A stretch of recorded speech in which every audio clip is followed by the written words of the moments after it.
আসসালামু আলাইকুম। আশা করি আমহেরা সবাই ভালো আছেন। মুইও আছি কোনো রকম, শরীরে ঠাডা পড়ে নাই, সুস্থ আছি। হনছেন খবরটি প্রচারিত হচ্ছে একযোগে রেডিও গোরস্থান থেকে।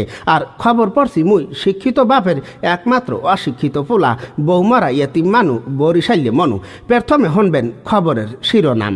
বরিশালের হুগলাপুর গ্রামে পুকুরে নাইতে যাইয়া ব্যাঙ্গের শাড়িতে এক বিধবা রারিমাতারি নিহত। কুয়াকাড়ায় উন্দুরের বাসরায় চলাকালে ডিস্টার্ব করায় উন্দুরের এক লাথিতে পাড়া ছাগল আহত। পড্ডখালিতে ডায়রিয়ার পাতলা পায়খানা ঘ্রাণ সইতে না পাইরিয়া লইট্টা মাছের বউ পলাতক। ঝালকাঠিতে কুদ্দুসের খামারের পাতিহাসকে আইলাবি বলায় এক নেরিকুত্তার বিরুদ্ধে ইফটিজিং মামলা। আমতলিতে 12 বছরের টিকটিকিকে ধর্ষণের দায় এক পাড়া ছাগলের যাবজ্জীবন। কলেরায় কাহিল হইয়া সদরঘাটের এক কাতল মাছ মেডিকেলে ভর্তি। ও বরিশালের এক মাঠে গাই গরু ও দামড়া গরুর মধ্যে এক বিশাল ফুটবল খেলা অনুষ্ঠিত। এবার শুনবেন খবরের বিস্তারিত।